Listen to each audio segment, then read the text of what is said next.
My children call Mominos and Dadinos. Okay. Happy birthday, Dadinos. It turned 60. Happy birthday, Emiyagun, Igba Odun Odukon. And Yajede, I am sorry that I did not show up. I missed all those your food. Chala, I'm working towards my visit. It will be a weekend-long visit. I would go and stay there. Happy birthday, sir. It is well. Happy birthday to him. All right. How are you doing? I'm doing great. Yesterday we went to the market and I entered the market with 500,000.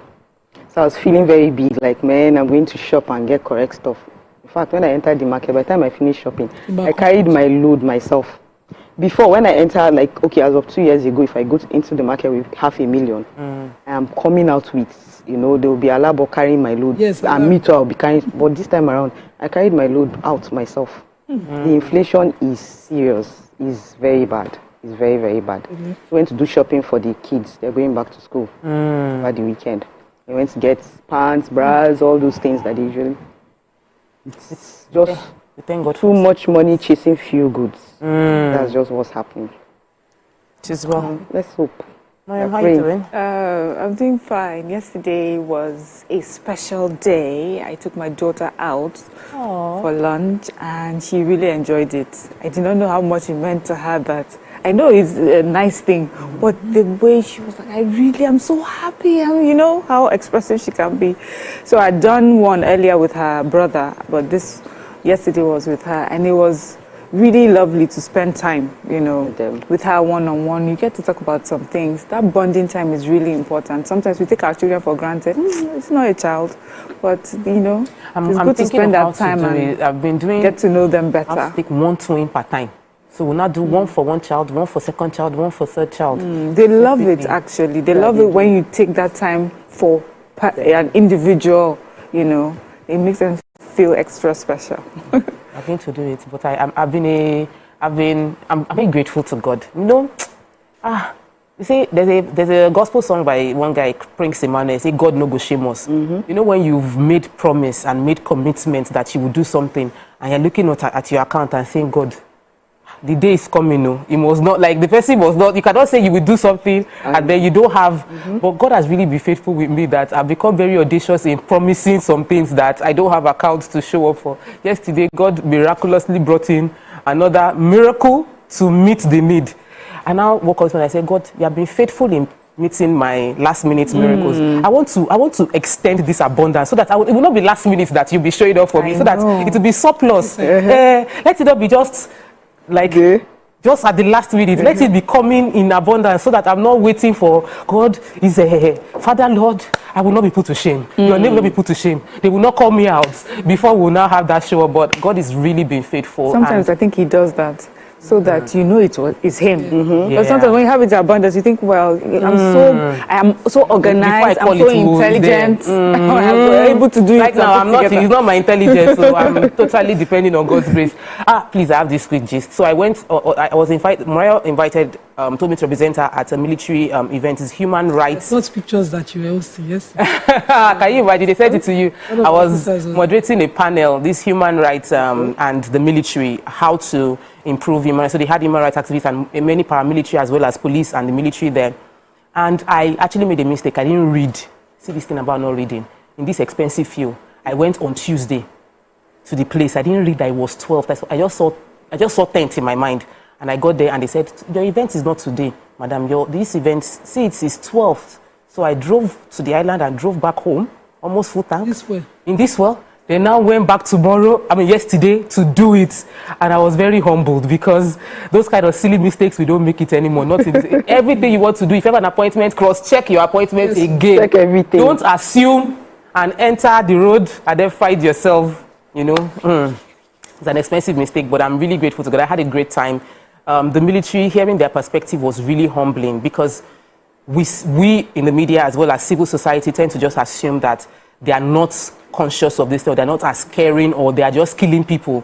But many of them lose their lives in this line of duty, and some of them have to obey the last command, even when some of them feel like this command is not. When the person loses their lives, it's final. When the person loses the means to live well, so some of them come out not as hale and hearty as they went in. You know, broken, and the system doesn't take care of them. Those are the people that I see most. And I have, you know, a case of the one that happened in Delta State when I was screaming. A young boy, very young boy, less than 30, who had just joined, was killed in that, massacred in that experience. The father is my neighbor.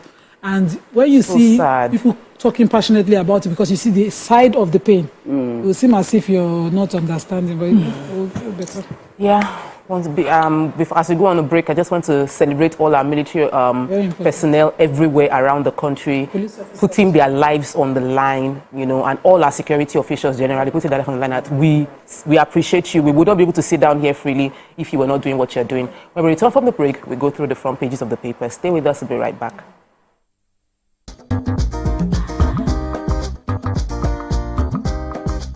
Stay tuned. Your View will be right back.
Welcome back and thanks for staying with us. Still Your View on TVC, and we're starting our front page review with The Nation. The major headline: governors rally support for devastated Borno flood victims. And this is a very impressive move by the governors. We have a few governors in the picture. The governor of Lagos State, as well as the governor of Kwara State, as with their companion or their colleague, the governor of Borno State, Babagana Zulum, inspecting the flood in Maiduguri yesterday. In other news, Sweden offers immigrants $34,000 to leave country. Ekiti pays 71 million naira as compensation, and reign of tribute for Owa Obokun Aromolaron, who passed on. 17 passengers missing as truck knocks bus into river at Ife.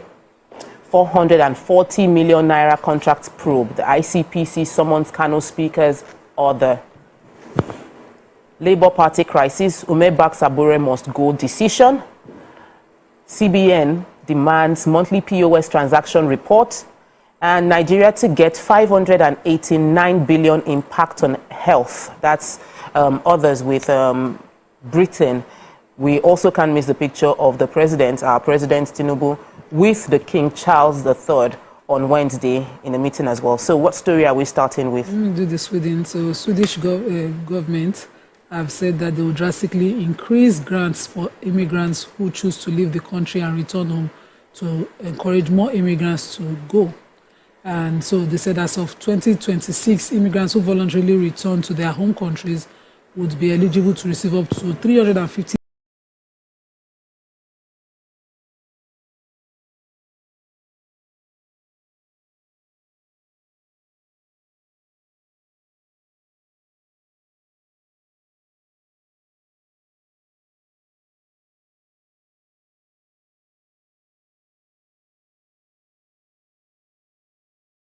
thousand Swedish krona. That is about $34,000. And they said this is brought to by the immigration Swedish Democrat. They said there will be a paradigm shift, and this policy has been in existence.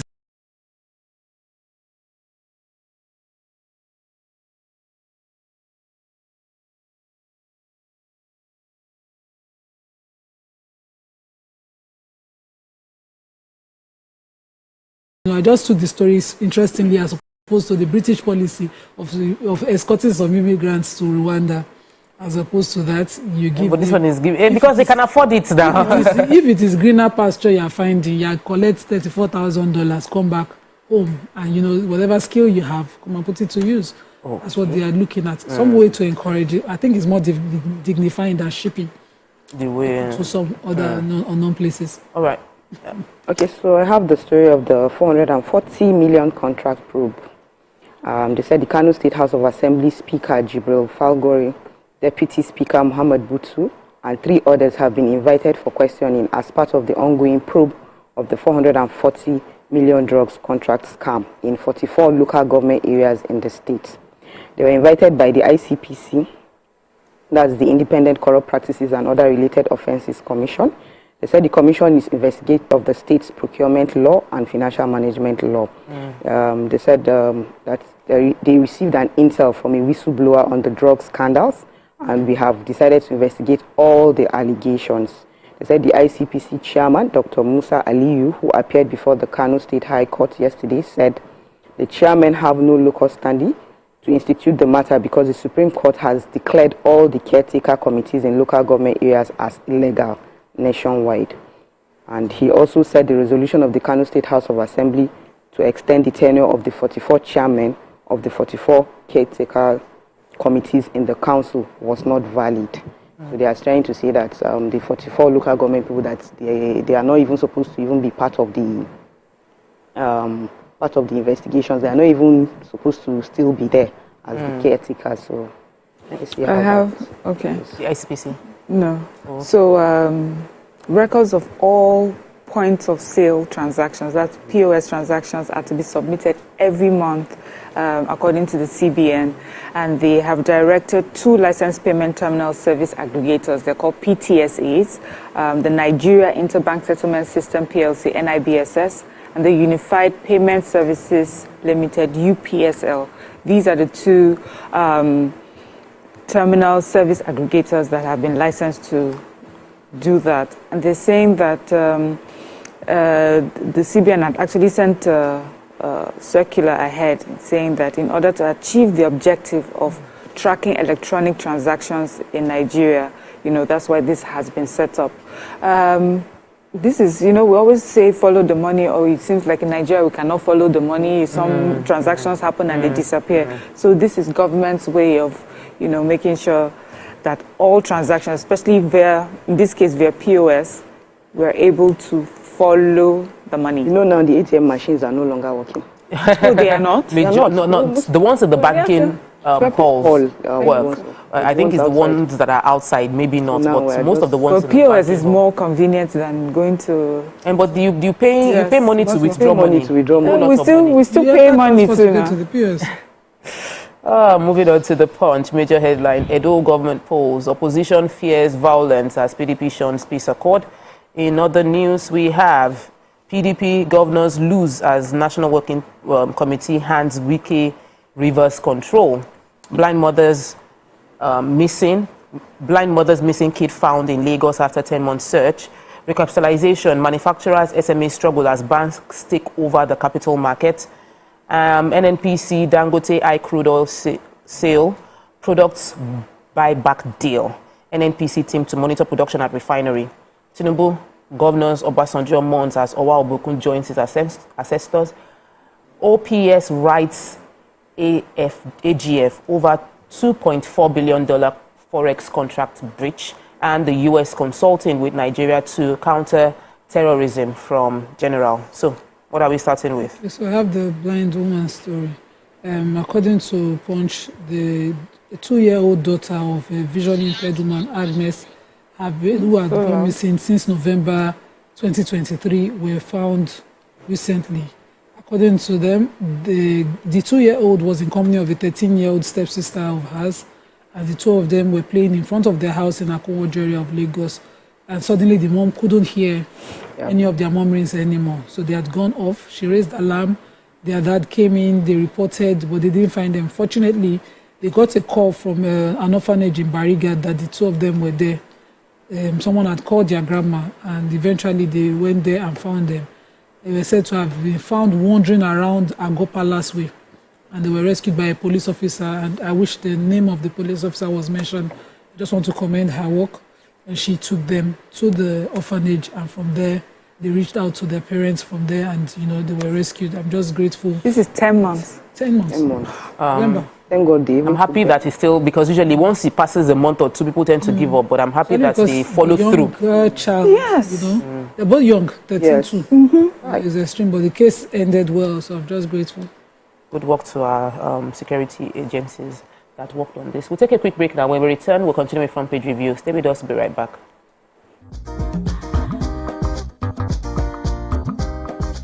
Stay tuned. Your view will be right back. There are common. Get ready to step into the heartbeat of your city like never before.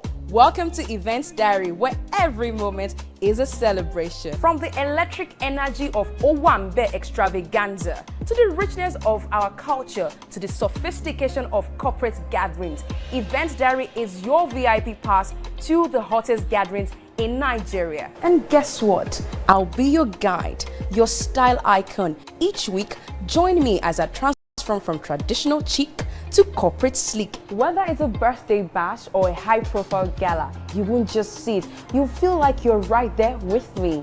Aww. From meetings to evening soirees, I'll be there. Or to the trendiest street festivals or to music concerts, Events Diary has something for everyone. So join me as we explore the vibrant tapestry of Nigerian scene, one event at a time.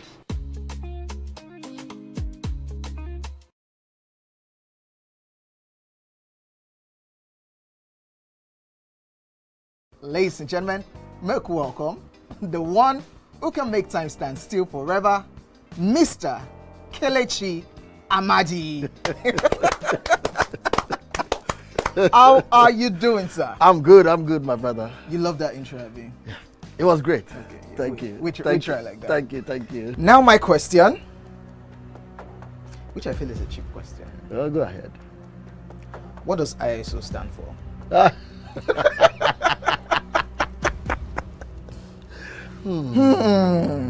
That is it.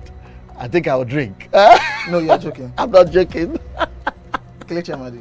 No. Shay, you didn't whine me. You're whining me now. I think I'll drink. Huh? No problem. Okay. I've always known it as ISO. I never bothered to know what it means. I know what it means, but I never really bothered to know what the acronym is. Tell me the brand of camera that I use, so much so that I even became an ambassador. That's very easy.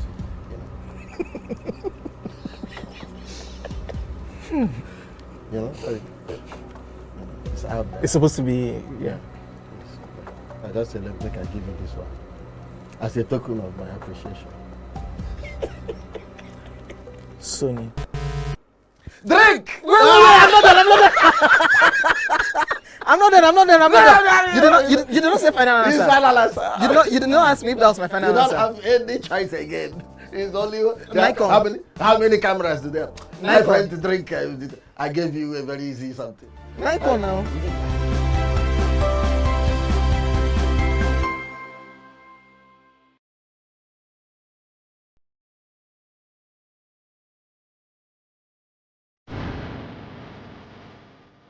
Entertainment for me, first of all, I say is a vocation, is work for me, is a way of life that brings about merriment, relaxation, and it's happiness, it's everything good put together.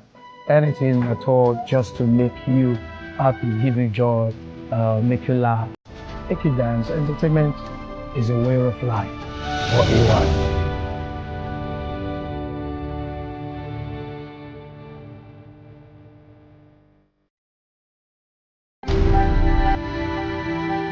Entertainment to me is everything.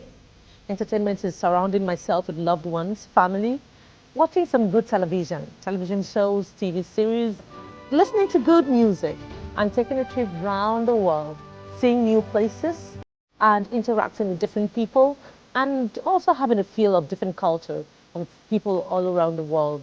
So for me, I would say entertainment is life. It's larger than life.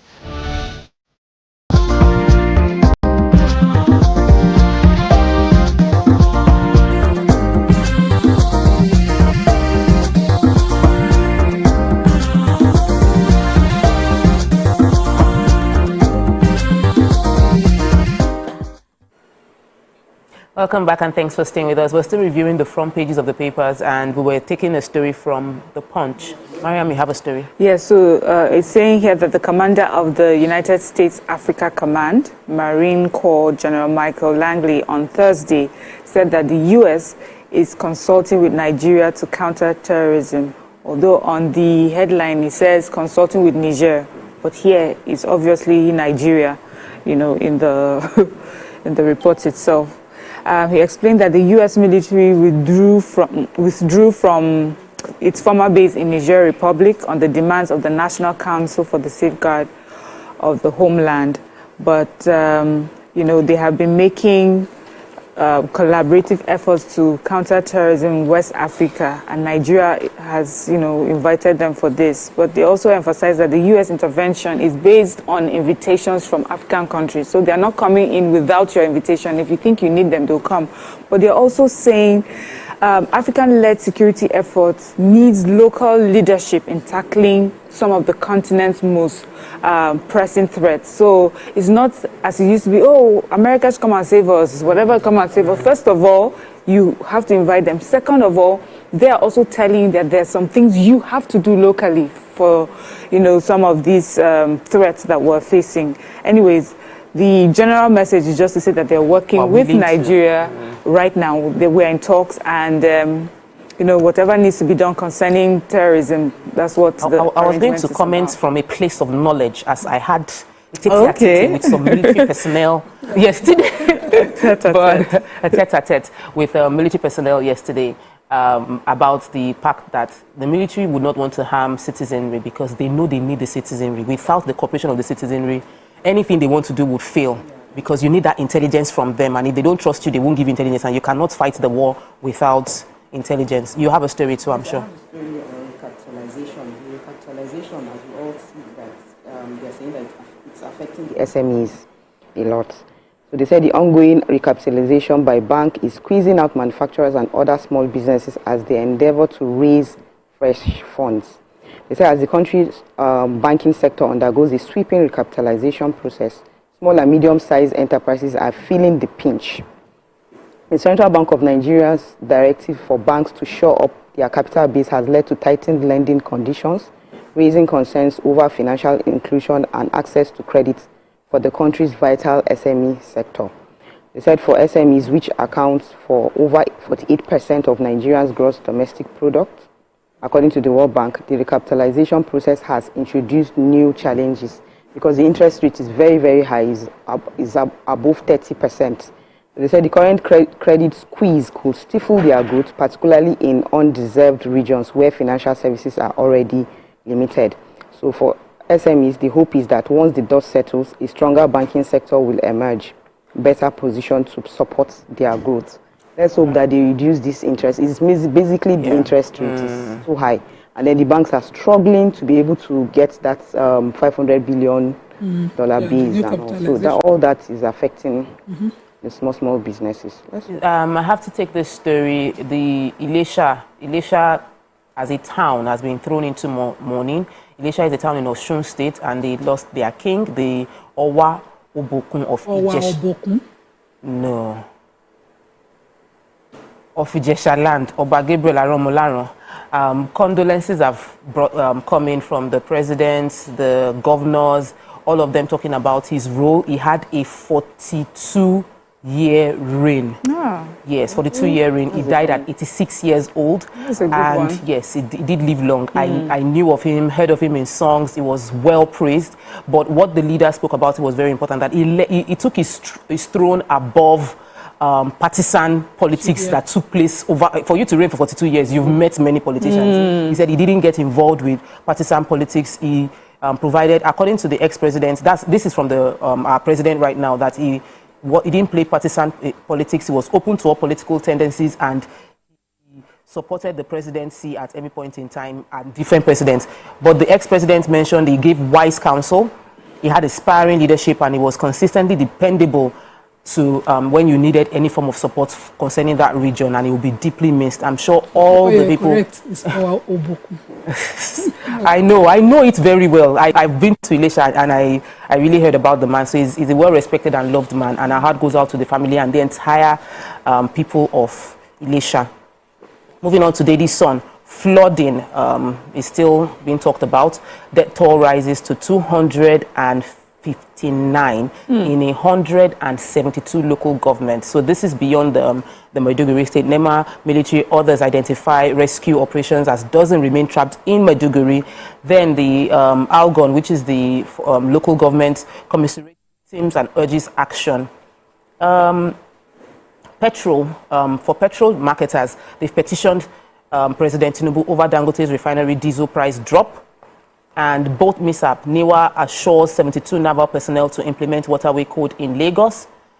Nigeria signs partnership agreement with UK, gets 589 billion naira in support. 100 billion naira deal, Governor Umba flags up revitalization of Enugu Palm Company. That is an interesting story. Sad story, explosion kills couple in Ugbohmah State. Ramfac chair Shehu in trouble over $2.4 billion payment, allegedly engages new registered company for a 330 million disbursement. Owabokun still in the story. We've taken that story already. What story are we going to start with? Let me start with Niwa. Speaking during the sensitization tour of some of the jetties in Lagos, the area manager of the Lagos area office of the Nigerian Inland Waterways Authority said that they have been aided by the Nigerian Navy. So the Niwa Navy has given them 72 personnel to ensure enforcement. And they also said now that there's a new code. It's called the Waterways Code for Lagos, and is now gazetted. So it is no longer word of mouth. According to Mrs. Sarat Brahima, who is the area manager, she said that this is now going to become law and enforced. It's no longer a word of mouth to all the operators within the waterways, especially boat operators. Now there will be charges and consequences for overloading of your boats, not using your life jacket and all of that. Okay. And so they will be going on and on, training and retraining, and continuously sensitizing the operators, passengers as well as operators within that area. But then there will now be consequences for any of such accidents. We've always been talking about. Yeah. Taking forever. I have the human interest story. Yeah, please go ahead. So an explosion has killed a couple in Ugbohmah State, and this is such a sad story. So this couple had moved. They said they are called George and Chioma Buchi, and they live in Abakaliki, or lived in Abakaliki, and had just moved into their new house. And although there are like 3 different accounts of what may have caused the explosion, so they said that, eyewitnesses said that what they heard was an explosion. Some people were saying a gas cylinder, some people thought it was inverter battery, and something else. But some of the neighbors said that for them, they think it's much more than that. Some are speculating that it may have been a bomb of some sort that was planted in that compound. That because by the time they got there, the windows were shattered, everything, had caught fire. And the poor couple were rushed to the hospital.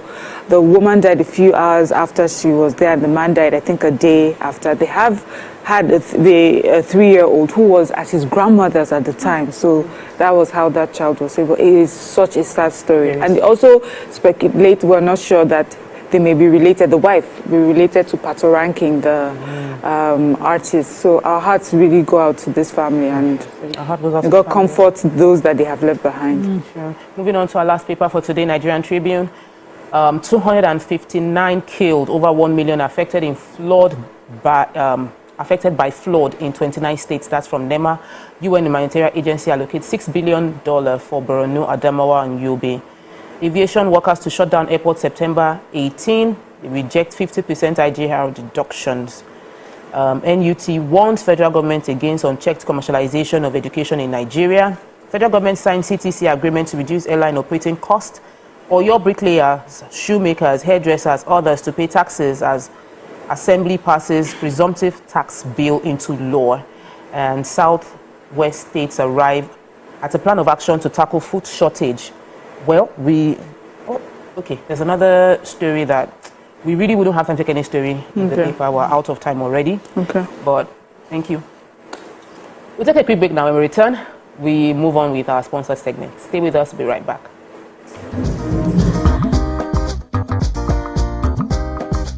Stay tuned. Your view will be right back.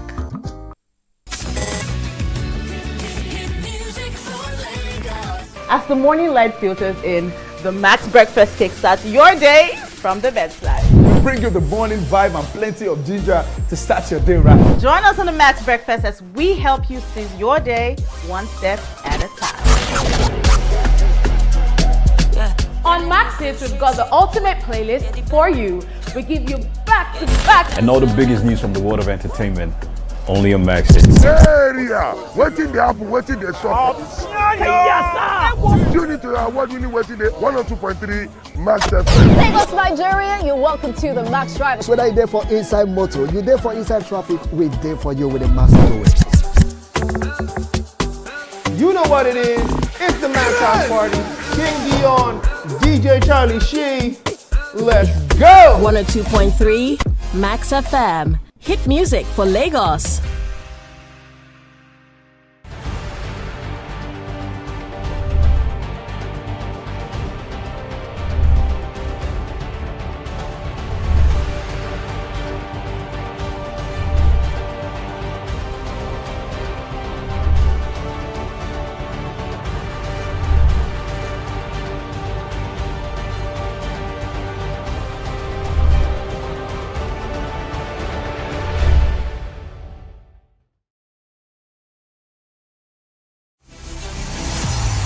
Hello, Niger. The time is right because the prize is right here. Be a part of our turbocharged studio audience for a chance to win amazing and mouth-watering prizes on The Price is Right. Visit www.thepriceisright.ng or The Price is Right on social media for more details on how to participate. Registration is open to all Nigerians 18 years and above. Come on down, Niger. It's about time. The Price is Right is proudly brought to you by Smart Cash powered by Airtel.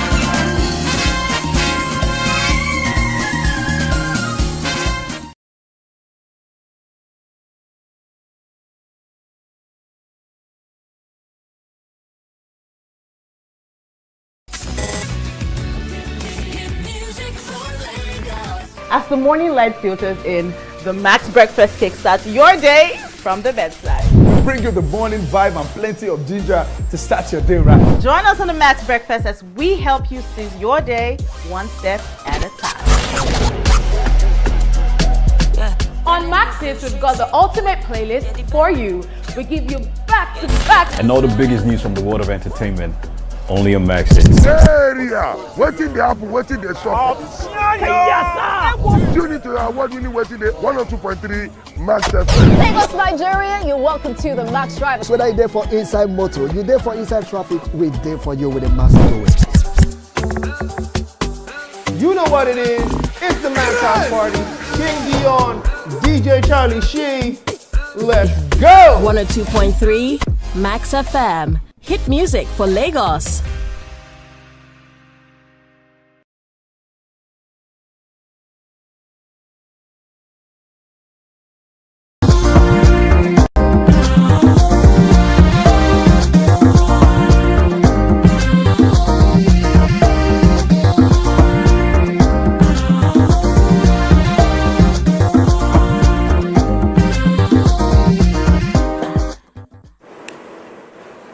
Welcome back and thanks for staying with us. So joining us on the show right now is the co-founder and CEO of Octosoft, Mr. Mark Ugbohmah. He'll be speaking about transforming healthcare accessibility in Nigeria. Welcome to the show. Thank you for having me. All right, so when it comes to indices of development in any country, we're always talking about education, health, basic infrastructure being available, and a country cannot grow beyond the health of its citizenry. So what exactly is Octosoft doing to make healthcare more accessible to Nigerians?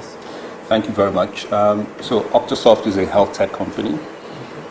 We are focused on transforming healthcare experiences for individuals, for corporates, for governments and for communities. So what we've done is we've developed a product which is our Octodoc app. It's a mobile application which we've built with a focus to enabling access to quality healthcare. One of the challenges that we have experienced post-COVID-19 pandemic is, a situation where many of our doctors have relocated to other developed climes. This brain drain that we have seen, Japa syndrome, as we say, that has resulted in Nigeria losing a number of qualified doctors. As a result, at the moment, we have just about 35,000 doctors to a population of 220 million people. This creates a scenario where we have one doctor serving about 8,000 people, which is way below the standard set by the World Health Organization, which is one doctor to 600 people. So what we have done is we have used technology to try and broaden the access to healthcare, through our mobile app. All right. Okay, so this mobile app is called Octodoc. It's called Octodoc. So what are the specific features of this app? So Octodoc is an app that runs on both your Android mobile phone. So if you use Samsung or any other Android phones, you'll be able to access it from the App Store. If you're using iOS, you'll be able to access it as well. The app itself enables people to be able to book appointments with doctors. So what we've done is we've aggregated hospitals into this platform. We call this app a digital front door. So digital front door to your healthcare service. So we've aggregated different hospitals. And if you want to now book appointments to see a doctor, you just go on the app, you'll be able to book an appointment. A lot of Nigerians complain about hospitals, time wasting, queuing up, and all that stuff. So we are trying to eliminate that, streamline that, because those complaints result in many Nigerians seeking self-help. When people are unwell, they just go to a pharmacy or to a chemist to buy medication rather than speak to a qualified doctor. Some people even go as far as calling a nurse to come and give them drips, injections at home. But we're saying the human body is very complex.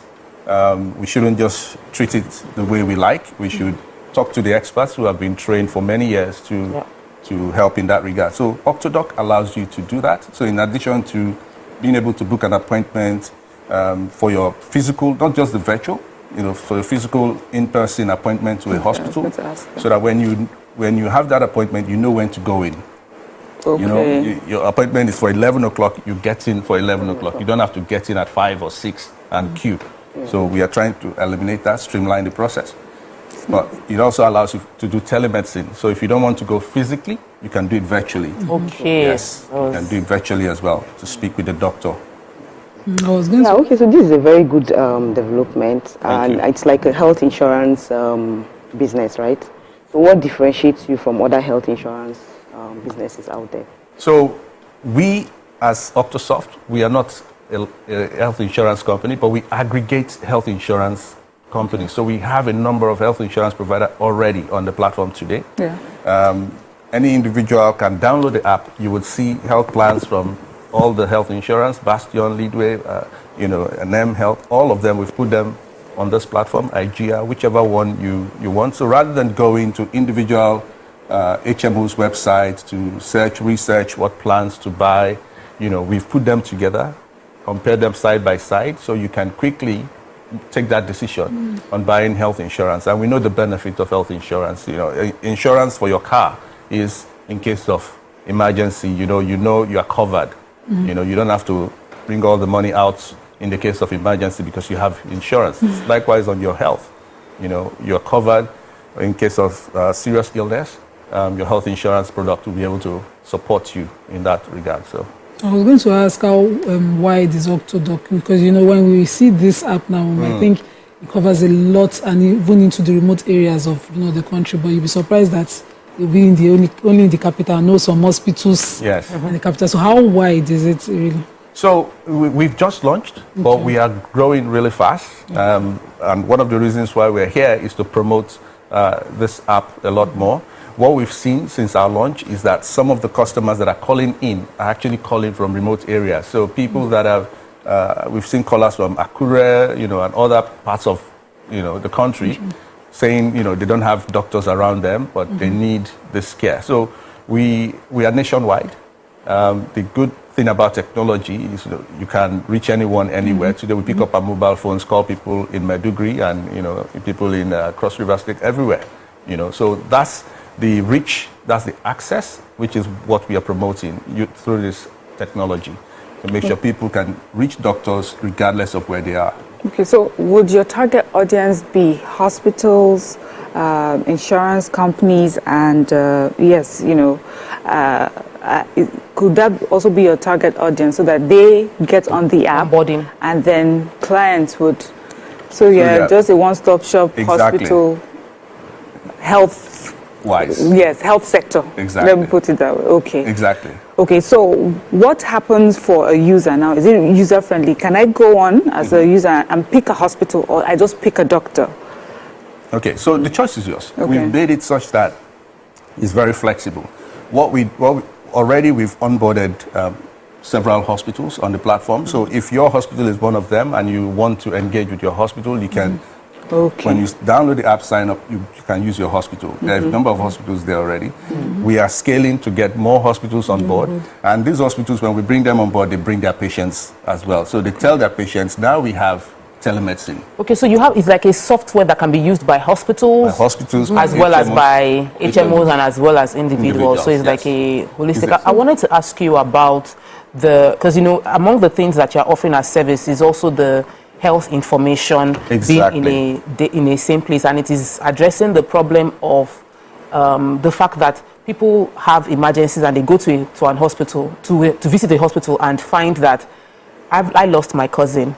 She has diabetes and she's being treated for diabetes, but when she had a crisis, she was rushed to the hospital, and because they felt she was faint, they gave her a drip that had glucose. She died.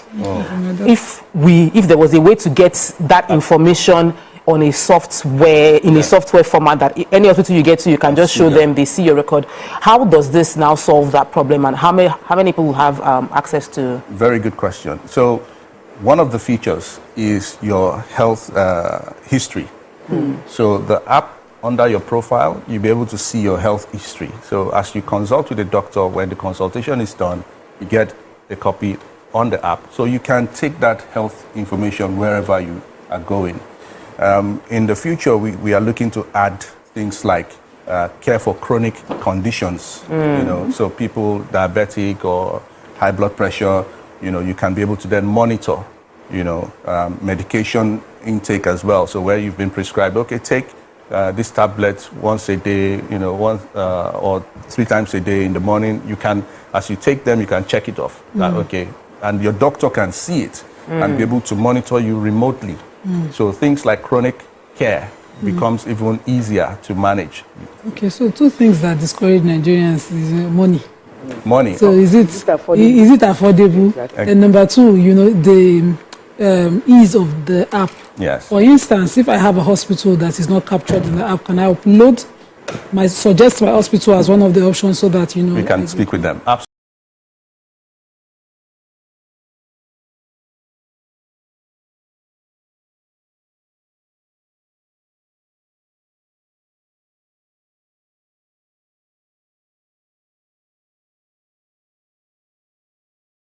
Absolutely. That's, we have a feature that allows you as a patient to say, oh, I can't find my hospital on this. When we see people make such references, we can show the hospital, look, your patients are already here. Be where your patients are. Come on board. Coming on board, it's pretty straightforward for the hospital. And you as a patient, right, if you're consulting with your hospital, every transaction you're doing is with your hospital. The normal fee you pay them, you pay them. But on Octodoc, we Very good. So, do you have physical offices?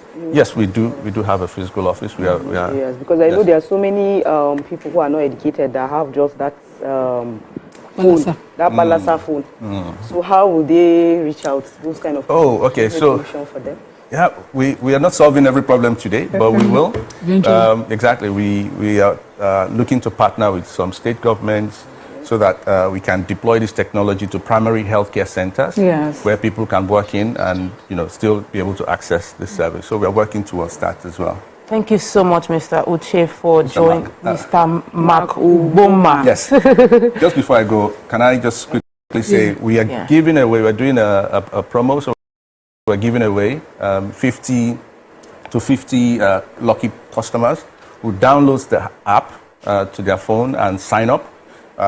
Once you sign up, you would get 3,000 naira to your account. Okay. So you also have an account on the... Yes, the app, we have a wallet for you. You can just, so we're going to give you 3,000 naira when you sign up. The app is Octodoc, OCTO. Also, for everybody that signs up now using promo code YOURVIEW. One word, your view. One word, your view. Sign up, and you get the 3,000. You just mentioned that you didn't mention before that we can have payments. You can have a savings if you have a wallet. You can have a saving towards your health. Yes, exactly. That's good. Yes.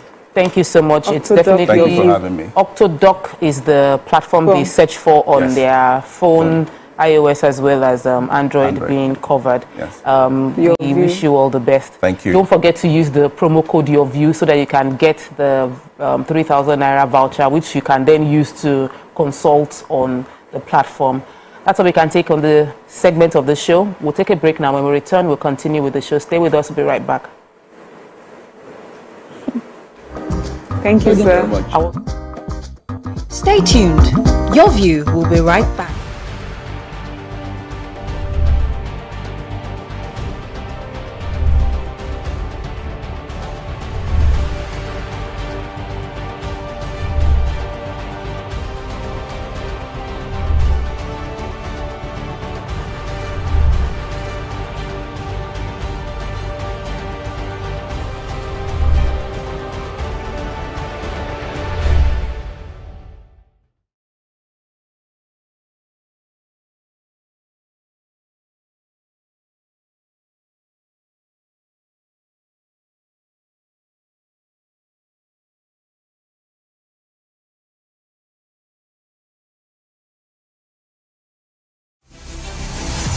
Hello, Niger. The time is right because the prize is right here. Be a part of our turbocharged studio audience for a chance to win amazing and mouth-watering prizes on The Price is Right. Visit www.thepriceisright.ng or The Price is Right on social media for more details on how to participate. Registration is open to all Nigerians 18 years and above. Come on down, Niger. It's about time. The Price is Right is proudly brought to you by Smart Cash powered by Airtel.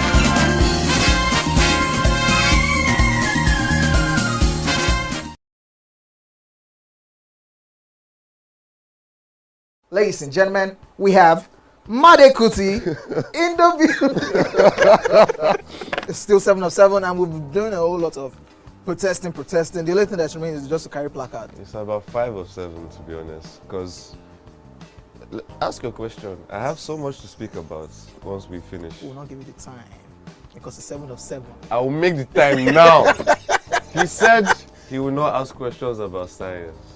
No. Neuroplasticity. And based on he asked a question that was subjective about high life, and he did not finalize his answer about a Kuti question where there are only 3 of us. Editor, scratch this part out. That could have possibly composed the music. Editor, scratch this part out.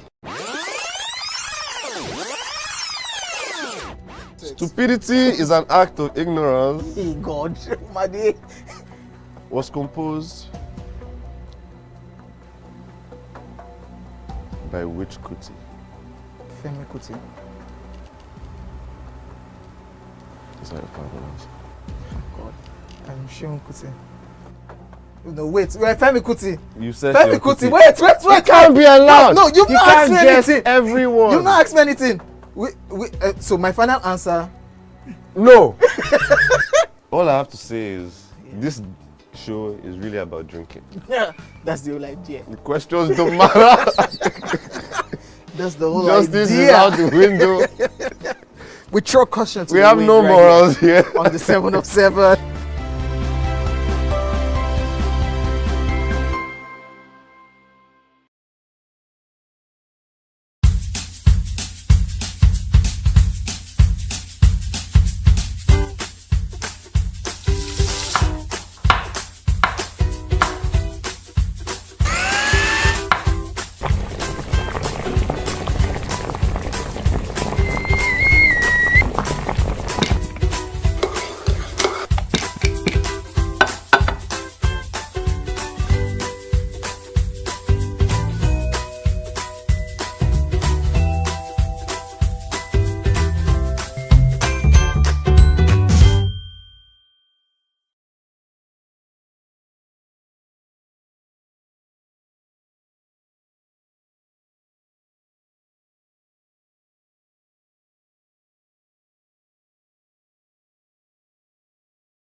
Welcome to Pure Entertainment.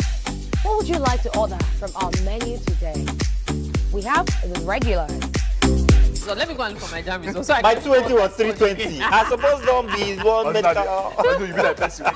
At this point, I contest my jammies. I want to close the show. I can go. I can. That's all we can take. Ejeki, close the show here for that long. Ladies and gentlemen, number one, Unavailable by Davido featuring Musa Keys. We also have today's chef special. Yo, shiny, yeah. Say recap done, and it's time for number one on the countdown. One of Nigeria's hottest artists right now, his name is Rema, and this one is called Charm. Kick it. Another.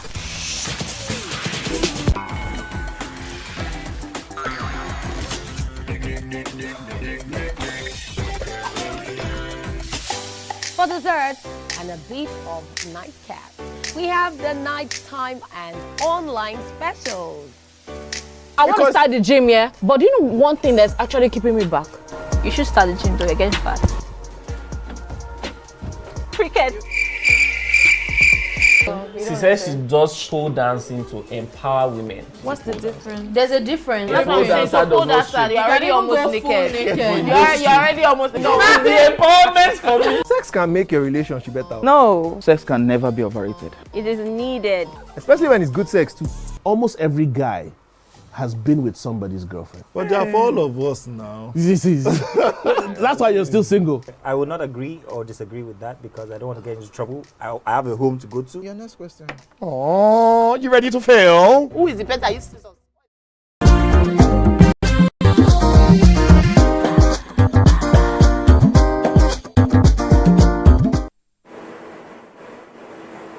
Welcome back and thanks for staying with us. The rise of ritual killings among Nigerian youth has gotten increasingly highly worrisome in recent times.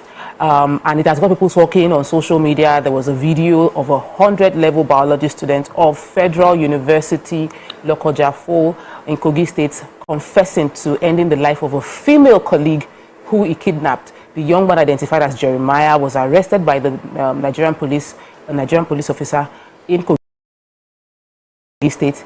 He took the girl to the bush and he buried the girl. The girl's name is Deborah, a female colleague. So we want to discuss this. We are discussing it because it is gruesome. What sort of person would do a thing like this? We saw the video, very young. Who should we hold accountable for this heart-wrenching trend? Is it the parents, the society, the social media, the law enforcement, or the judiciary? Who should we hold responsible? And most importantly, what can be done to reverse this ugly trend? That's what we'll be discussing on the show today. You can join the conversation by calling us. The number I would show on the screen, 0810-7641-679. Or you can tweet to us at TVC Connect. Please hashtag YourViewTVC. We'd like to hear from you. We're also streaming live on YouTube where we can read your comments as well. So, yes, you saw the video. I know that Mariam was highlighting the fact that the boy looks so young and innocent. And even innocent. Like he's someone you will see and say, no, it's not true. If he wasn't really caught in the act. How did that make you feel, Mariam? Yeah. It's really sad, you know. There used to be a time when you talk about ritualists and kidnappers, you imagine these old men with pot bellies who were going around, you know, preying on young people. But you never would think that young people, still in their innocence, would carry out, you know, gruesome acts like this. It's really sad. And I've just been thinking what is feeding into that behavior. What is it that our young people are learning that even gives them the audacity, the mindset that you can carry a whole human being and kill that person? Growing up, even to kill, you know, when you see animals being killed, like the ones that we eat, the chicken and the rams, there's a way a young person is, I don't want to see this, but now, you're a young boy, you're in 400 level, you're just your whole life before you, and you already have the mindset of killing. You know, if it was you know, there are issues where we talk about mental health, or maybe some people have psychological issues, but this killing is a ritual killing. So this is killing for material gain. So not only did this person kill and harvest her organs and body parts, also collected a ransom for the parents. You know, it's so that he can get what? What is it? What is so important? What materialistic thing in this world is so important that you're willing to take another's life and also completely end yours, because your life has ended. That is it. This is the end of your life, that you have been caught. And you know, when they catch them, I always say this: if you're a criminal, if you're an evil person, when they catch you, just carry it with your full chest. But they start screaming and crying. I'm like, what did you expect that will happen to you? You do not expect that this behavior has consequences. What are you crying about? You are crying that you've been caught. What did you expect, that your life will just go on freely and happily after you have destroyed others? Sad. This is a sad one, very painful one. And the story had brewed over a while before the video of, you know, how she was strangled. There was a rope around her neck, and he confessed to dragging her there, you know. And I was just worried listening to it. I felt, who do I blame? Just as you were asking. I started with his parents, but then I blamed society. You know, parents and whatever bad policies they had would either form their kids, or society must correct the child. But now society doesn't correct, and it comes down to, years now, we have not seen any form of capital punishment. We wonder. Thank you. We wonder why there's an increase.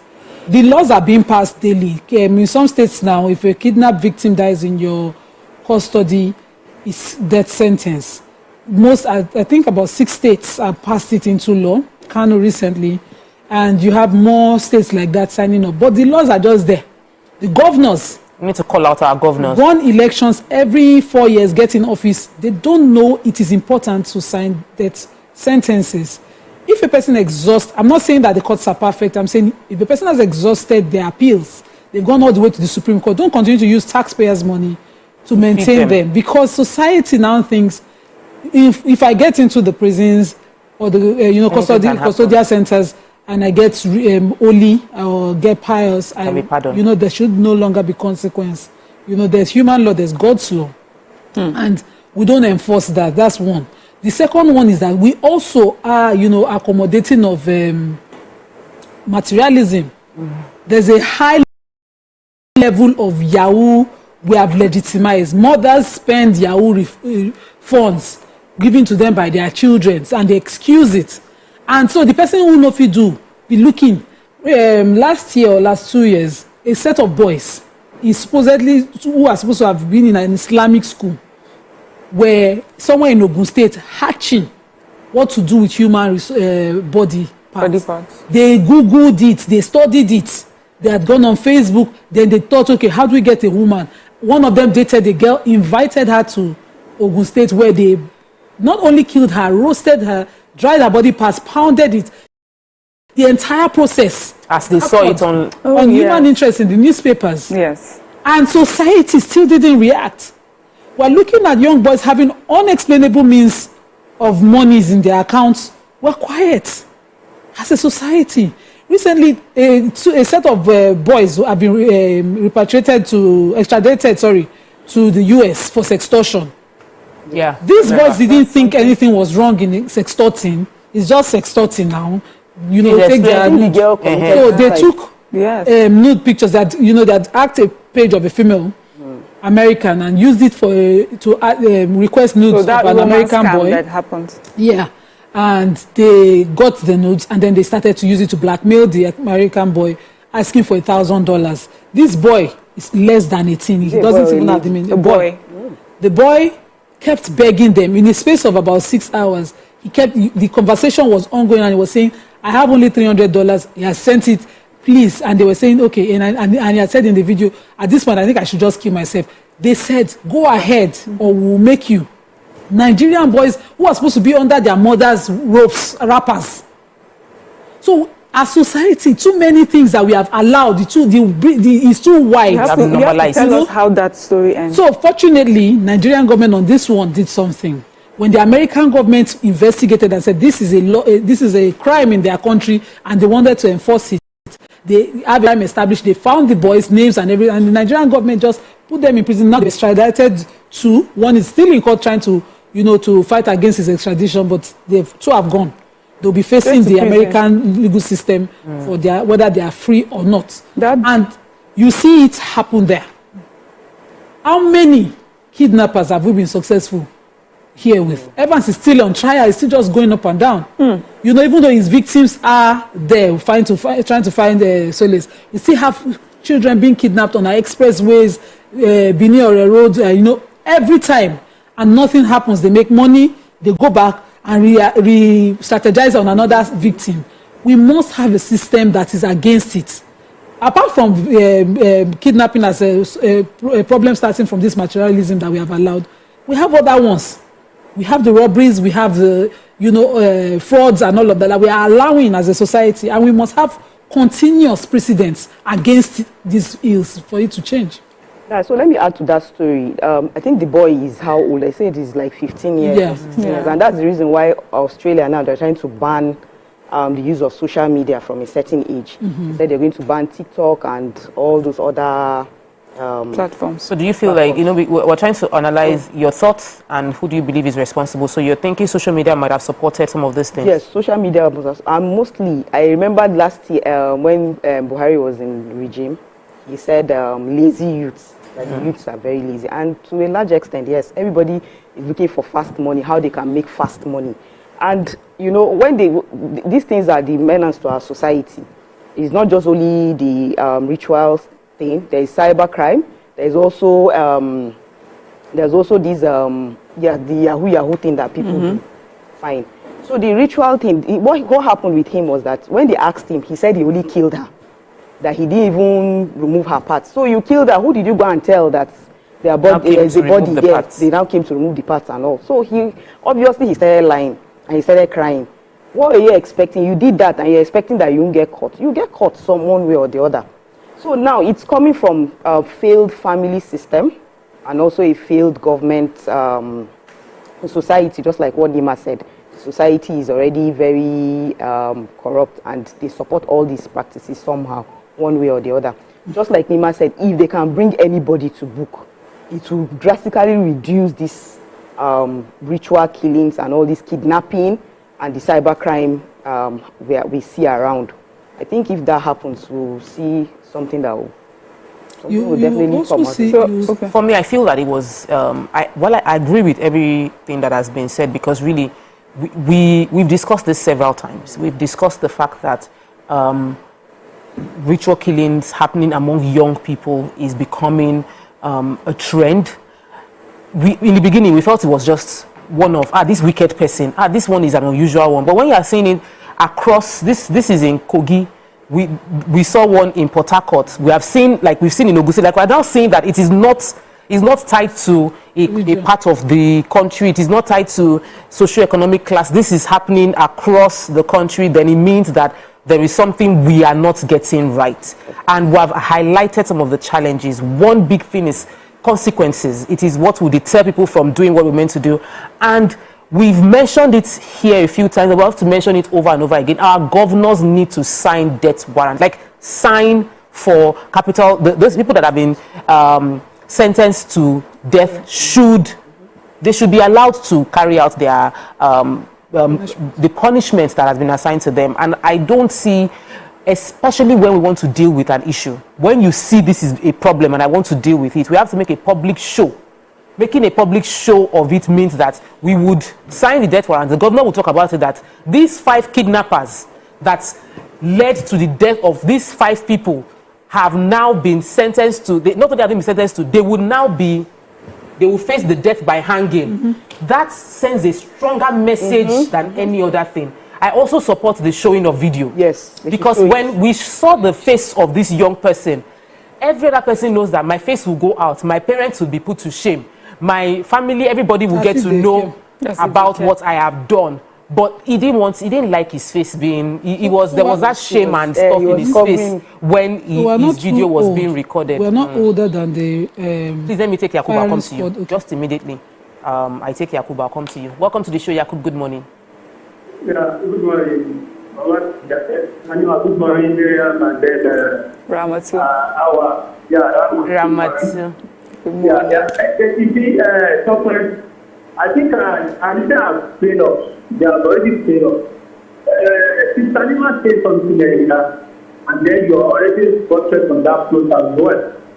Why is it that when the case passed through the court up to Supreme Court, that case may be in most cases completed in terms of capital punishment, and then after this case, and then the governor, they will never sign the death warrant.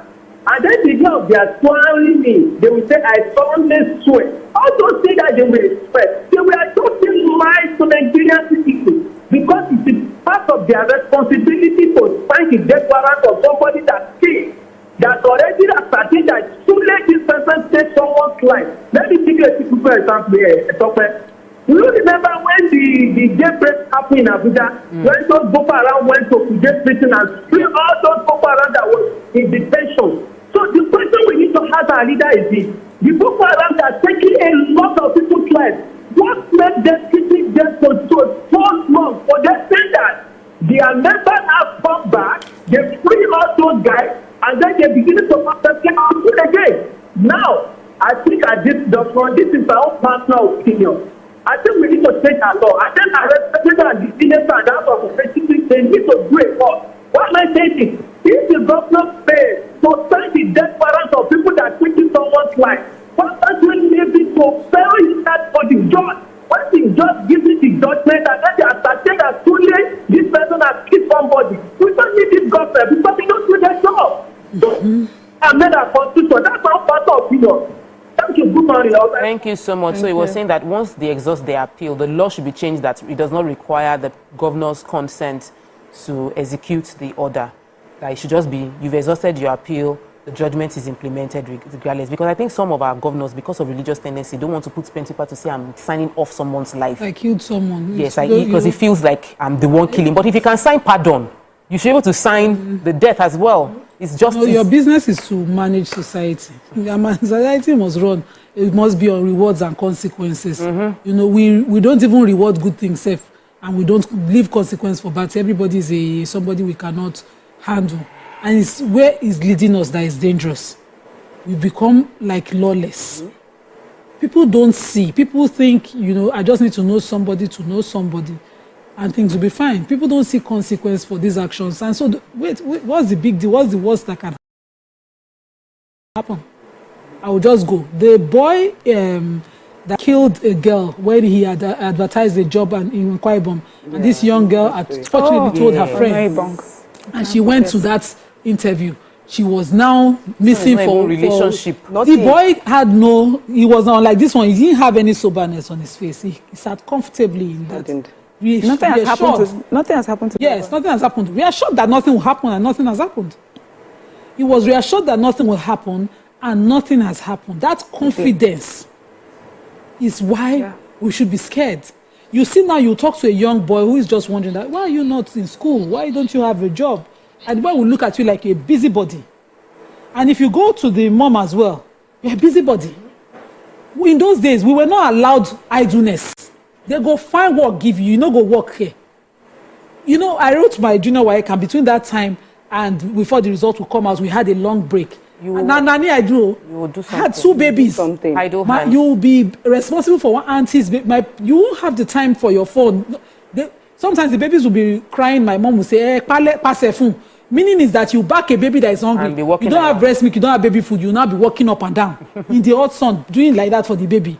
It was to keep you engaged. There was no chance, no space for that idle mind. But this actually didn't happen through an unengaged mind. This person is... No, we're just saying... That's part of it. I'm just bringing it back to society. Prophet Kehinde from Ajegule, and I'll come to you, Mariam. Prophet Kehinde, welcome. Good morning. Doctor, good morning. Good morning, sir. Morning, Lima. I'm happy to get you today. I've been calling you several times after I've discussed such a thing with you, but I couldn't get you. Let me just go straight to the point. The society has disappointed us. The security men, the policemen, they have disappointed us. The government has disappointed us. Why I said this is, I'm in Ajebule. I'm a member of the security committee in Ajebule Security Summit, whereby the judiciary also has disappointed us. Whereby you arrest somebody as a cultist, the policeman will release him, collected money from them, mostly all this rank and file. Collected money from them, and whereby some of the police officers are cultists also. Where will you run to? They will not come back to you. The cultists will not come back to you and fight you back. If not the present Lagos City office that has been promoted to AIG now, kudos to Adeleke. Kudos to him. A lot of police officers, they are in they are cultists. Prophet Kehinde, well, that last comment was his opinion, but we will celebrate. I think we should. I love the fact that they celebrated specific police officers, because while we always quick to talk about they're collecting bribe, the ones that are doing the right things, we should mention their name and celebrate them. Yes. So I was going to say that at first when I was describing kidnappers, how we saw kidnappers, these were people who were much older, were engaged in nothing, evil was just their job. Criminal. Yes, but now we have students in school. And you know what is even scarier is that this is a fellow, sometimes it happens to like your fellow students who you've been in school with for years, who in your mind you feel that you know this person to an extent, you have built a relationship and you have some trust for this human being. And because you're in a setting of school, you would never think that there's such, are trying to get a yes, degree. You never think that such a person, exists around you. So that's what makes it even scarier, because at this point you can trust no one. But now let's talk about why I feel this is so rampant. I think social media has a lot to do with it. And I mean in the way that a lot of materialism is being showcased on social media. So here you are. Wealth. Yes. So here you are. Or it may even be traceable. It does not matter. So someone comes online and shows their palatial houses and their clothes and shoes and their travel and everything. You, 22-year-old, 21-year-old in university, you're here thinking, I want that life now. I want it as I want it as well, and I want it right now. Meanwhile, you don't know the story, because we don't also tell that story. The story of how we have worked hard, how, hard work is even much better than, all these things that we're showing around. So we have, inadvertently, we've been preaching materialism over hard work, over character building. So our young ones, all they see is money, and all our songs and that we listen to now also contributes in a way that if you don't have money, you're nothing. If you're a big boy, you're everything. So you're thinking, I want to be a big boy as well. I want to be able to do all these things. So we have to look at ourselves, all of us, because this society is not a society that is from space. We're all society. In what ways are we contributing to this menace that is materialism? Then there's the second one, which is we're so afraid also of calling out evil. And I can understand why, in many cases, why that happens. But you go to like a really high-end, expensive store. You see teenagers or barely above teenage age boys coming. They look like, you can tell that they don't look like they can afford it, but they are affording it more than anyone else. They are buying this. Or you hear people say, in my estate, this particular new buildings, they have bought it. If you see the cars that they're driving, but everybody is just looking. Nobody is saying anything. Because one, if you say something, the repercussions, yes, you can be the victim of whatever lifestyle it is that they're going through. Now, you also mentioned police officers. It's good to hail them when they do something good. And there have been stories where they have followed up, and we thank them for that. But there are also stories that we have heard. And because sometimes family and relatives have been involved, where the only way that crime could have been committed was because our security personnel, our police, have been compromised. So there are still bad eggs within the police force, and a lot of work has to be done at that level as well. Thank you. So speaking with what Miriam said, like the second part of where you were saying about the social media thing, all the high, whatever. I remember there was this parents to play a vital role too in promoting this thing. Okay, so I remember there was a time my daughter came back and she said that there's this teenage whatever it's like a store like that. You go and then they will have a show and then you buy stuff there. I followed her there. Parents came to drop their kids. If you see what the children were wearing, kind of clothes that they were in, you could see them, all of them in designer stuff, you know, at just 18, 16, 17, 18. They're wearing, you know, designer shoes, designer, everything design. And then the clothes that they were selling there were like $500. They were not even selling in Nigerian currency. They're selling $500, $1,000, like that. So expensive.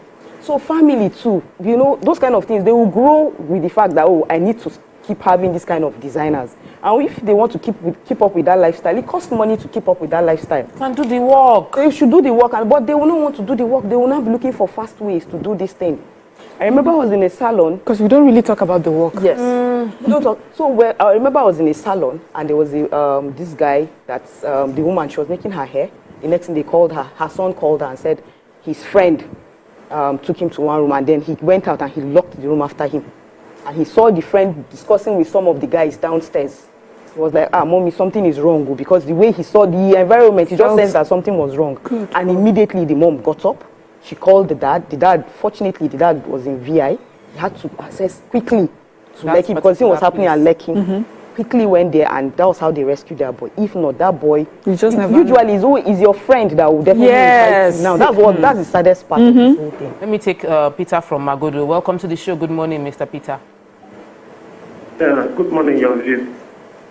I really want to appreciate this your station for always calling out the evil that is happening in our land. You know, God will continue to bless all of you because this is the only station as of now that is at least bringing this into like landlines. You know, I don't know, this issue of ritual killing and Yahoo plots and all that, I think the government need to declare an emergency on this area.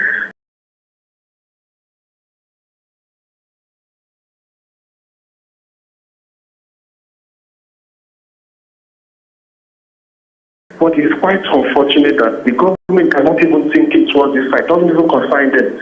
As long as their children are in abroad or going to Dubai to study, going to UK to stay, all these things doesn't confine them. Every day, especially in Osho State, in Ogun State, in Ondo State, all these areas are the most poor area in this state. This thing, all the native doctors are just giving children. They're talking them into drinking body parts, you know, just to make wealth.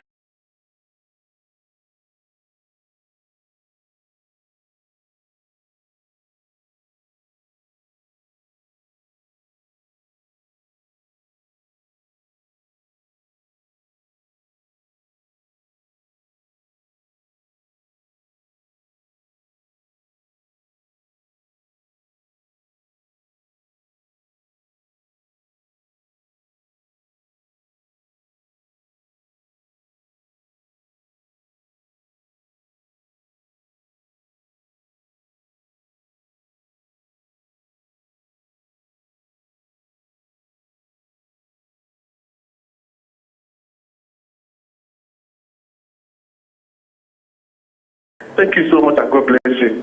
Thank you, Mr. Peter. I want us to talk a bit more about having our guards up because it is Yoruba will say like for something to kill you, it's close to you. In most of these young killings, the one in the universities, they tend to happen by being trapped by those around, maybe your boyfriend or someone is asking you out, or they are luring them through social media and they're like sexting the person and then they say, come and let's meet each other, or using money to attract. I think it's important for us to start, what I was talking about it is so that we can people can have their guards up. Our children should have their guards up.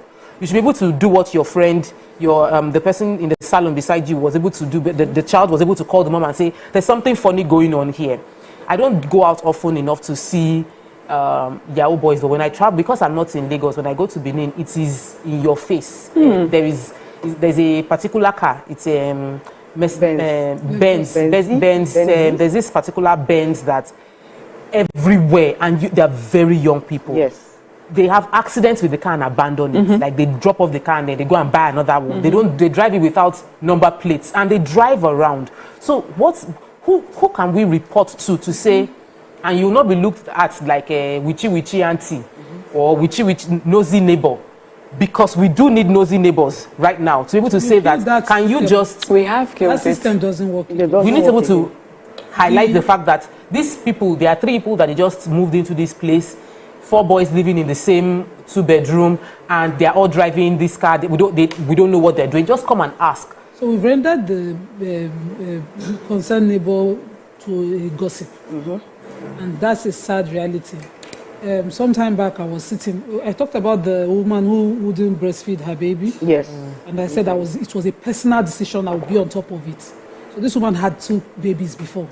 She does really nothing. She just, she's a housewife, less busy person, but she chooses to drop the babies and just go on a waka waka kind of thing, not breastfeeding the babies. It was a topic around the neighborhood. Everybody, why is this woman doing like this? But nobody would call the woman to order. I was wondering, but this is not how society works. Yeah. It's not supposed to be a topic. It's supposed to be why is this happening? It's supposed to be a concern you address. And so after 2 people sharing, I just went and said, you must breastfeed your baby exclusively. I don't see the reason why not. And she was shocked. I brought her to tears. I said the harsh words to her, and I saw her change. Usually when I come in and there's a new baby around, I want to carry the baby from me. I don't do for this particular one. I check on the baby and say, hey, she's improving now. Do the right thing. Let them call you that name. Do it. That's society. It's now become, because me, I don't want her to say, no. How did you get here? Well, you can't. It's matter to go and meet all those boys. Look very, very. When you see those boys, look very, very hard. You can't go and talk to them. They will know you, but they will know to stay away from you because of your stand. But you must take that stand. Yeah. What we don't do now, we don't take the stand. Are you going to ask somebody what they are doing for a living? If you are a young boy born around me, I will ask you what you are doing for a living. Your failure to answer me, you will know not to be around me. You won't come to my. You're not welcome around me. You're not welcome to my house. You can't be a nephew, cousin, niece, and you're welcome to my house without a means of it's not possible. Nobody possible. Maybe because I know because of this way I am safe. They don't. So you're saying based on your relationship with the person. Yes. Okay. So instead of making it, mama, somebody's child is not well raised. Why not tell the child? Most of these Yahoo boys, most of them, they are the ones that rent all this Airbnb. They're always there. That's the hub where they carry out this whole thing. And also, they are also involved in this ritual killing. Let's even find out where these ritual killings that they are doing, these body parts, who do they take them to? Who are the people that demand for them? That'll be from we have our politicians. Yeah, so we are not even mentioning those ones too. The politicians are part of this. The ones that we are covering now. Then we are also some politicians is there. then the Yahoo boys, because also when they click the deal, they want it to click. So somebody has made it in their head that once they take part in all this ritual stuff, it's going to make it happen. So now all these things are happening because of money. Just like you said, once we bring somebody to book and we're able to, pass the law or something on them, it will drastically reduce. It will really reduce. Yeah. Okay, so, there used to be a time, I think it still happens, when something bad or gruesome happens to a woman, the first thing you hear is, women, be careful. It used to irritate me. I'm like, is it about the woman or about the killer, murderer, rapist? Who lured her? And it used to irritate me then because these were people who, especially in cases where a girl has done exactly what she's meant to do. She is where she's meant to be. She's not out too late. She's not dressed any sort. And this sort of thing happens. And, people seem to still find a way to blame the woman. But looking at that, having said that, which is, for me, it was for society to think again about who the real victim was and who the perpetrator of a crime is, to be able to separate the two. But this conversation also does not mean that girls should not be careful. So when I was growing up, I remember my mom worked so hard. And sometimes I will have to take my sister to school or come back. And I'll have to take like 2 taxis before I get home. But there was a sort of person that my mom would describe.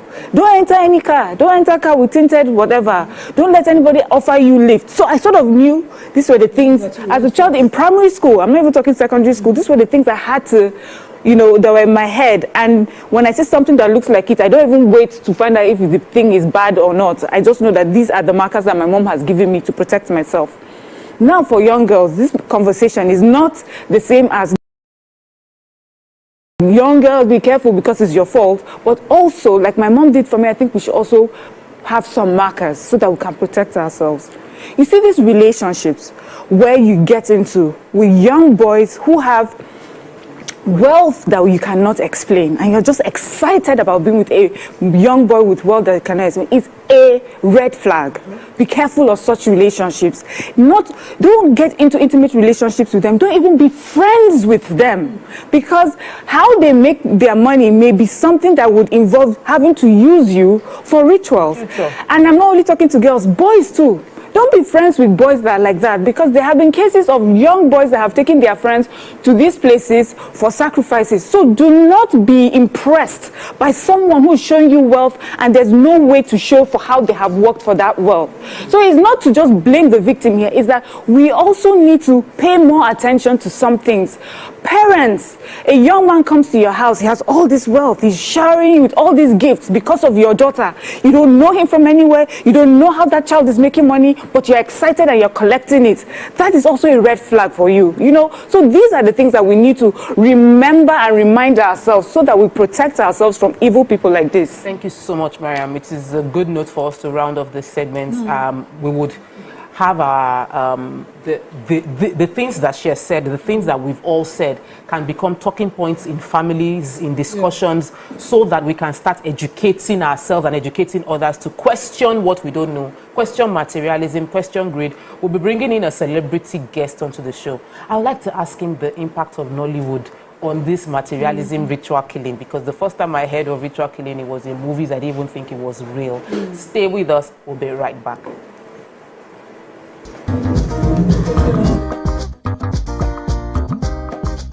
Stay tuned. Your View will be right back. Welcome to Pure Entertainment. What would you like to order from our menu today? We have the regulars. So let me go and look for my jam results. So My 280 was 320. I suppose don't be one medical. At this point, I contest my jam results. I want to close the show. I can go.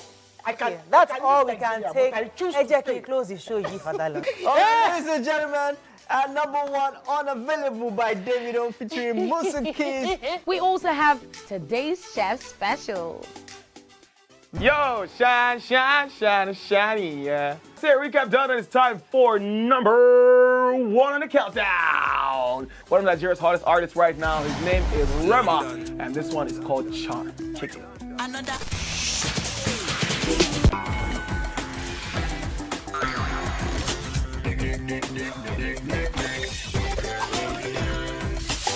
For dessert and a bit of nightcap, we have the nighttime and online specials. I want to start the gym, yeah? But do you know one thing that's actually keeping me back? You should start the gym to get fat. Cricket. She says she does pole dancing to empower women. What's the difference? There's a difference. That's what I'm saying. So pole dancer, you're already almost naked. You're already almost naked. No, it's the empowerment for me. Sex can make a relationship better. No. Sex can never be overrated. It is needed. Especially when it's good sex too. Almost every guy has been with somebody's girlfriend. But they are for all of us now. That's why you're still single. I would not agree or disagree with that because I don't want to get into trouble. I have a home to go to. Your next question. Oh, you ready to fail? Who is the better? You scissors. What is his name? That woman. Bam! Bam! Yeah, Today we'll go here. Hey. Let's catch up now. I'm sure we've been able to satisfy your cravings, yeah? Stay tuned.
my people. I greet you plenty. My name na Chika Okeke. My name na Uwi Balogun. My name na Damilola Banire. My name na Moyo Faraway Ahmed. If you also call me Moyo, listen. And this na Abigail. And I dare on top of you, pigeon. I'm gonna bring you bass, boost. I don't get person will be single mother before. He carry another man show say now my husband be this. This na wetin you want. After that day, the man no go see am again. If you snooze, you lose. If you miss this show, you miss out. On top this our show, I not dey gree for anybody. When you dey find the husband, you not see sign say the guy smart, you don't vex, don't give him signs.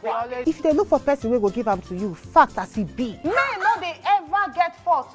If baby not dey for her, na the woman. Talk no dey be person you make person no fit talk through inside. But for this country, we know say if we open curtain in the morning, wetin no good, no good. Me and my sisters, hey, we go tanda gidigba for inside studio to give una all the latest information. But look, we no even take responsibility for the children. Leave the man. And that's some poria.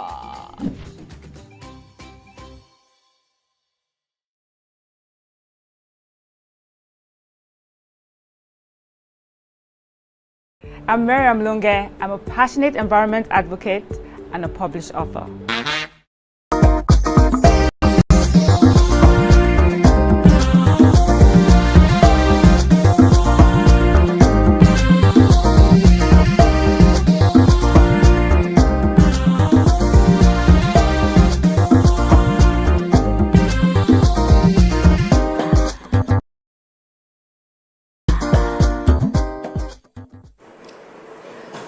Welcome back and thanks for staying with us. Joining us in this particular segment is a Nollywood actor whose impressive range and ability to bring life into diverse roles has made him well known. He first came into my own perspective in the hit movie The Rattlesnake, the Hannah story, and has turned a large part of the audience into fans with his impressive acting range.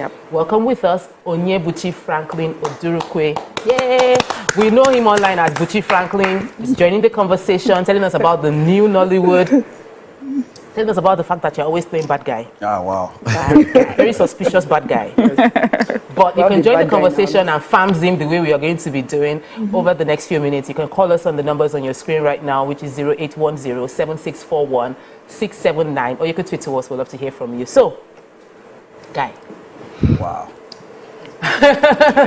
Welcome to Your View. Get comfortable. Well, fans will love you. But we won't talk about how did you find yourself in the movie industry? You know, because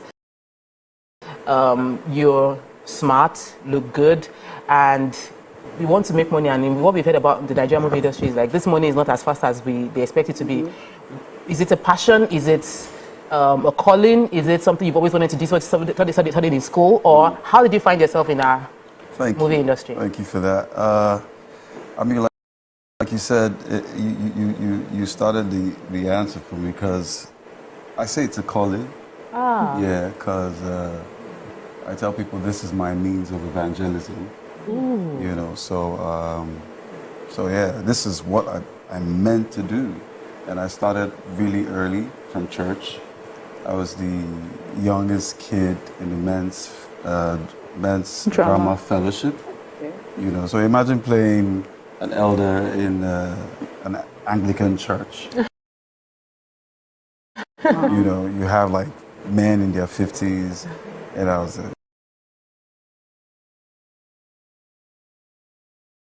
it's always been there. You know, so I'm not surprised that I'm here right now.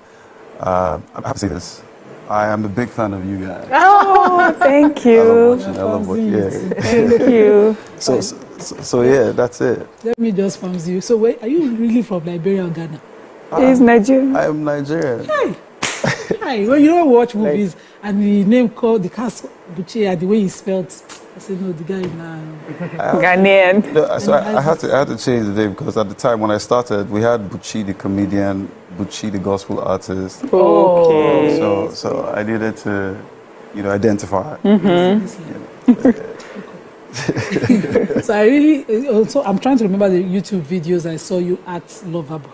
Okay. I've always seen you as the ruthless, somebody bad guy. You play it so well. Wow, thank you. So it has to, I used to think, you know the way we stereotype people, you have to be naturally a bad guy. So you have to explain. Is it It looks very gentle here. And let me just add, it's in the way you play it. It's like silently bad. Like it just oozes out. It's not like he's acting aggressive. You just know that this person is evil. Wow.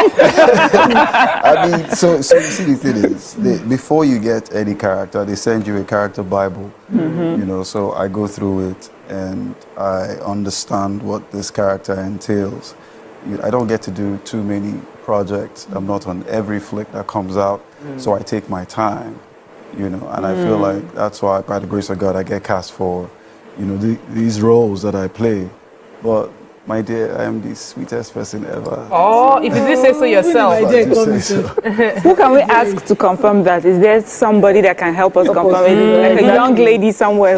Of course. There is? Yeah, of course. Okay. Yeah, there is. Oh, there's someone. Oh, yes, there is. So, cool. Are you married then? Not yet. Not yet. But I can't wait. That is so sweet. Yeah. Say that. But very soon. Oh, of course, very soon. Yeah, so amongst all your movies that you've acted and all, which one was most challenging? Amongst all.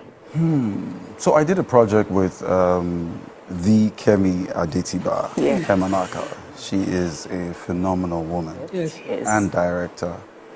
It's called To Kill a Monkey. It's a Netflix original. I don't know when it's coming out. It's not out yet, because I'm like, well, one of those waiting for it to drop. Okay. The movie never comes. You know, so to buttress what you asked about playing the bad guy, I did a lot of unspeakable things, you know, to be in that character. Because I played an Edo boy, a Benin boy, a hot-headed Benin boy.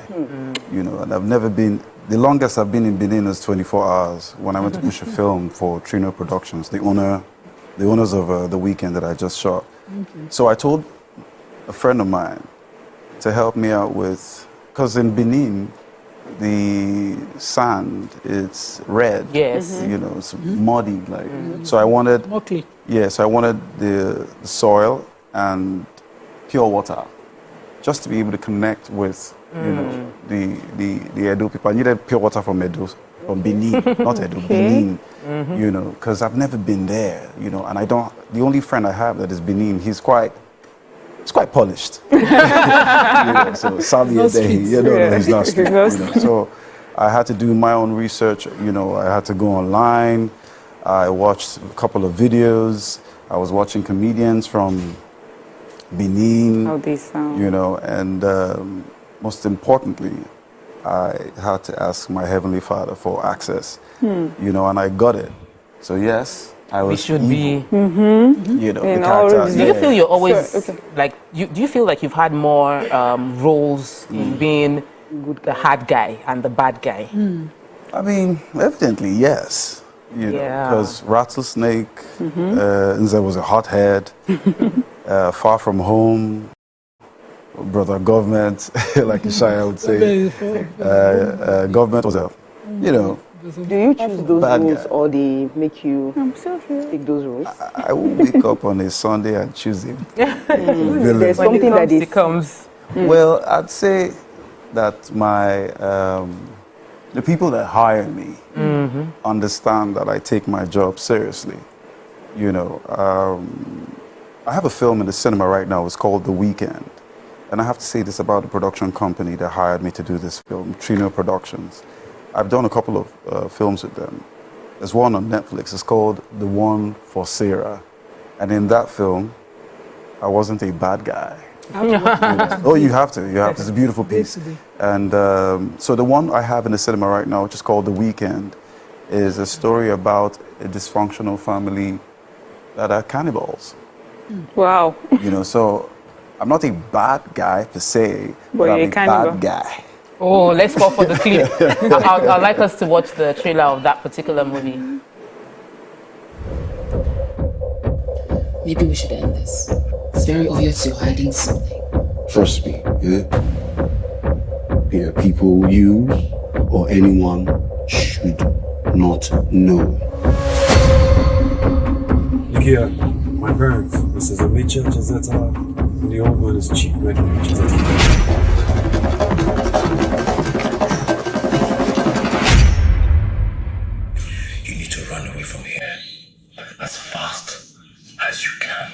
What are you talking about?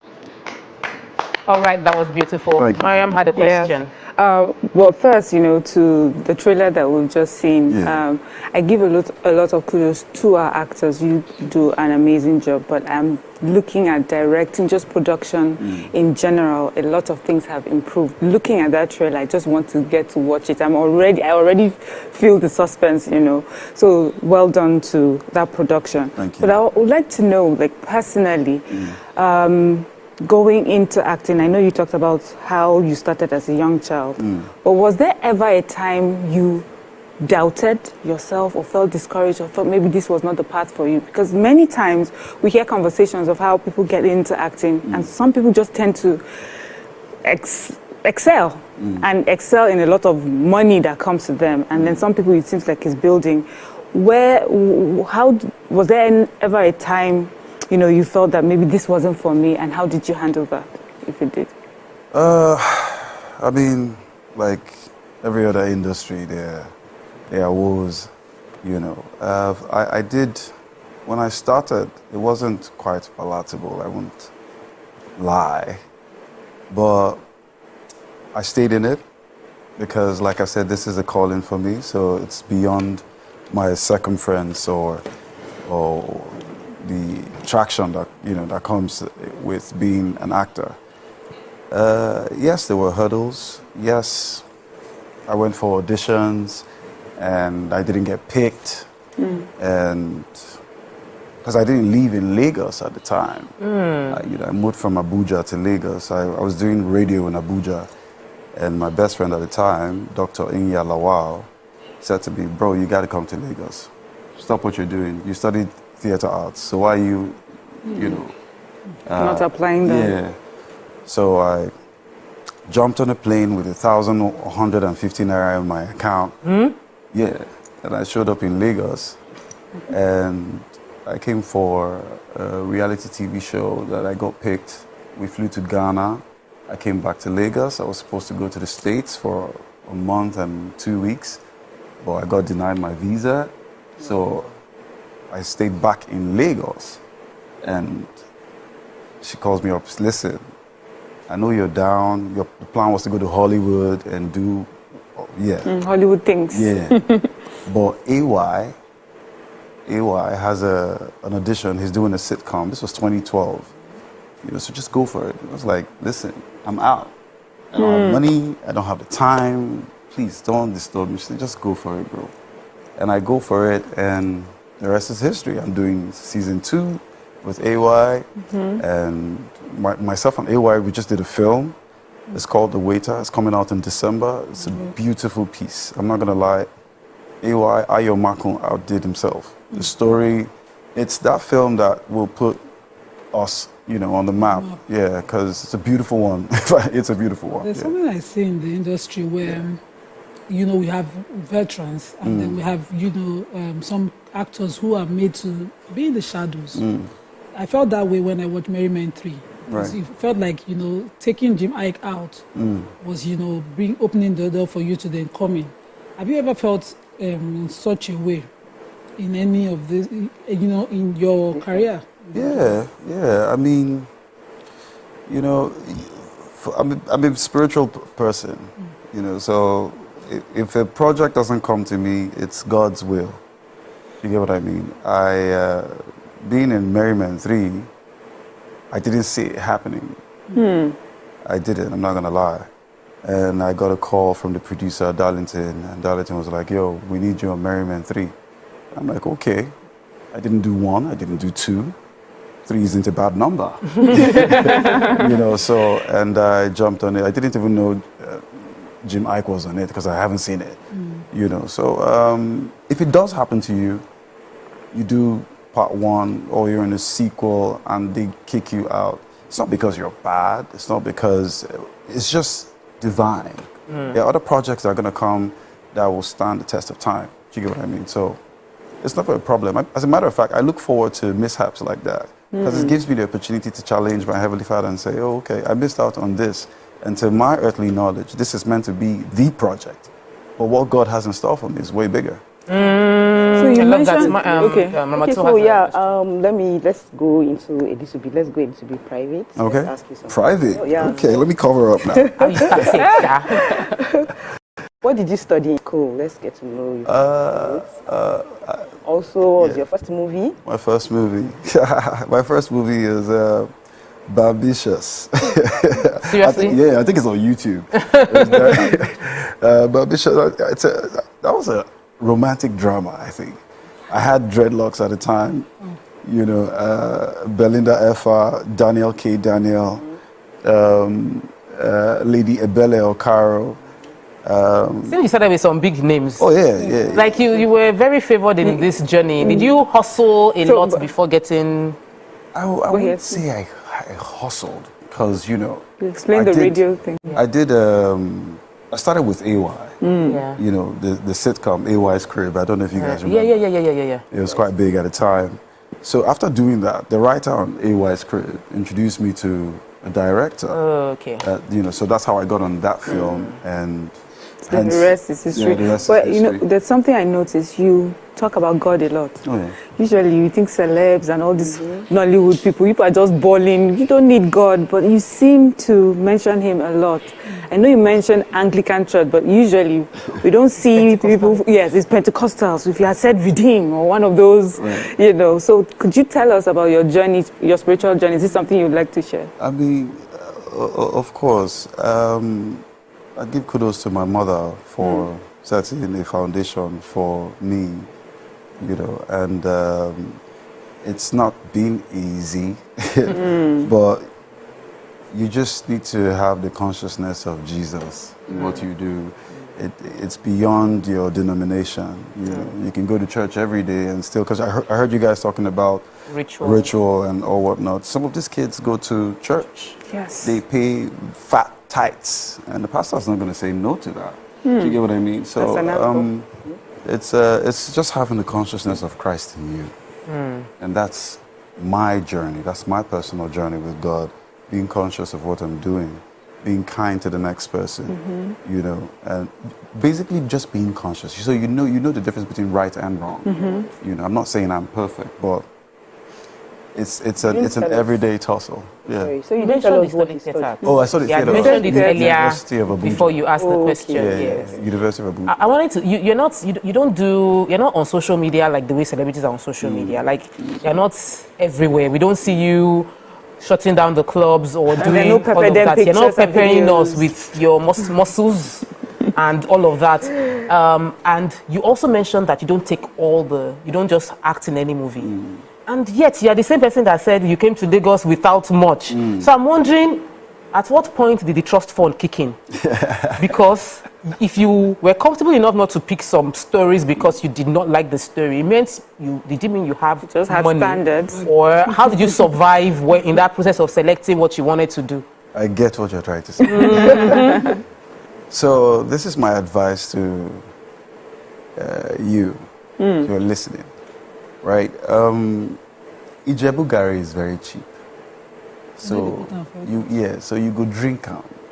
So you would drink it. So I had months when I was, you know, enjoying my kuli kuli and Ijebu Gari and saying no to productions that I don't want to do, especially characters, not even productions, characters that I don't want to do, that I don't connect with, that wouldn't tell my story. Because as an actor, yes, there is the character that you're playing, but you're telling a story, right? So a little bit of you is in that character. Do you get what I'm saying? So I had years of not doing anything, and I would wait and pray.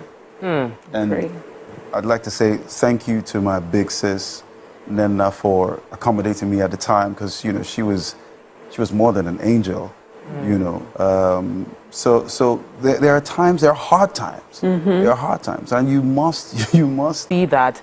And what else you're working on? Okay, so The Weekend is in cinemas across the country. It is a beautiful piece that I am very proud of. It did so well outside the shores of this country. I think it's the first Nigerian film to be picked by Tribeca in over 22 years. And Tribeca is the biggest American film festival. It also got picked by Scream, which is the biggest American horror film festival. It's screening at the British Film Institute Festival. It's also screening at the biggest film festival in Europe, Austria actually. So it's a film that, this film was shot in 2022, right? And by the grace of God, it's done so well abroad. It will be a shame, an embarrassment. If it's not replicated. Yeah, if us as a people, because it's our film. You know, it's our film. It's made in Nigeria. So it's time that we. So this is a weekend movie, guys. Yes. Let's support our own and support Buchi Franklin. I'm definitely looking forward to watching it and any other thing. And once I see your face, you know, your face now means it's a good movie. So thank you. cheers for all the good work you're doing, and we pray that the God will continue to support you too.